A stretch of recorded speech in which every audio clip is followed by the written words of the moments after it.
తెలంగాణలో party ఫిరాయింపులపై high court serious అవుతున్నట్లు high court ప్రకటించింది.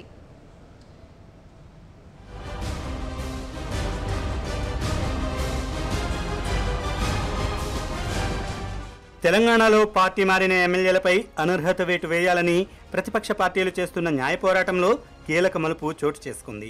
విచారణ సందర్భంగా హైకోర్టు ధర్మాసనం కీలక వ్యాఖ్యలు చేసింది.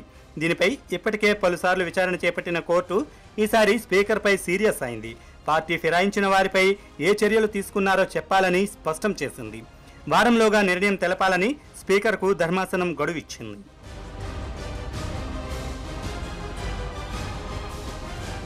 తెలంగాణలో ఎన్నికల ఫలితాలు వచ్చాక పార్టీ మారిన వారిలో కాంగ్రెస్ నుంచి 4, టీడీపీ నుంచి 3 ఎమ్మెల్యేలు ఉన్నారు. వారిపై అనర్హత వేటు వేయాలని కాంగ్రెస్ ఎమ్మెల్యే సంపత్, టీడీపీ ఎమ్మెల్యే ఎర్రబెల్లి దయాకర్ రావు కోర్టును ఆశ్రయించారు. పార్టీ ఫిరాయించిన ఎమ్మెల్యేలపై తెలంగాణ టీడీపీ మొదటి నుంచి న్యాయ పోరాటం చేస్తోంది. తలసాని శ్రీనివాస్ యాదవ్, తీగల కృష్ణారెడ్డి, చల్లా ధర్మారెడ్డిల అనర్హులుగా ప్రకటించాలని ఫిర్యాదు చేసింది. ఈ విషయంలో తలసానితో మంత్రిగా ప్రమాణ స్వీకారం చేయించడమే పార్టీ ఫిరాయింపునకు సాక్ష్యమని కోర్టుకు టీడీపీ వివరించింది.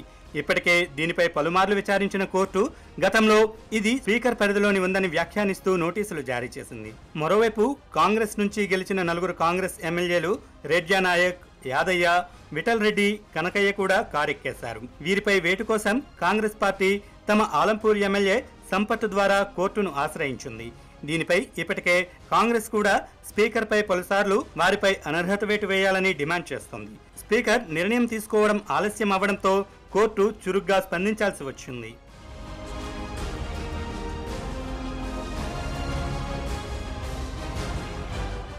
ఇప్పుడున్న పొలిటికల్ హీట్లో స్పీకర్ అంత త్వరగా జంప్ జిలానీలపై అనర్హత వేటు విషయం తేల్చుతారా, లేకుంటే కోర్టు తీర్పే ఫైనల్ అవుతుందా అన్నది వేచి చూడాలి.